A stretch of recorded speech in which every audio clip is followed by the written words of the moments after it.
সদৰ মঙলদৈত ব্যক্তিগত ভাড়াঘৰত চলি আছে আৰু যেতিয়াৰ পৰা জিলা গঠন হৈছে তেতিয়াৰ পৰা চলি আছে আৰু বিশেষভাৱে আমি যদি ক'বলৈ যাওঁ জিলা সমাজ কল্যাণ বিষয়াৰ কাৰ্যালয়, বিদ্যালয়সমূহৰ পৰিদৰ্শকৰ কাৰ্যালয়,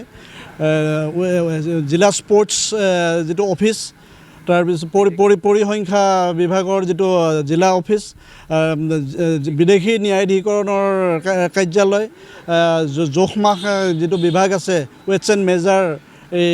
সেই অফিচটোকে লৈ প্ৰায় 10টা অফিচ মানে ব্যক্তিগত ভাড়াঘৰত চলি আছে, যাৰ ফলত প্ৰতি মাহে প্ৰায় 2-3 লাখ টকা ভাড়াৰ বাবদ মানে চৰকাৰে খৰচ কৰি থাকিবলগীয়া হৈছে। দৰং জিলাত যিসমূহ অফিচ, চৰকাৰী অফিচ এতিয়াও কাৰোবাৰ ভাড়াঘৰত চলি আছে, সেই অফিচসমূহ অনতিপলমে যিবোৰ চৰকাৰী ভূমি আছে সেই চৰকাৰী ভূমিলৈ নিব লাগে, চৰকাৰী ভূমিলৈ নিয়াৰ ব্যৱস্থা কৰিব লাগে। কিন্তু এই ক্ষেত্ৰত আমি চৰকাৰখনৰ ফালৰ পৰা যেনেকুৱা ধৰণৰ সঁহাৰি আশা কৰিছিলোঁ সেই সঁহাৰি কিন্তু পোৱা নাই।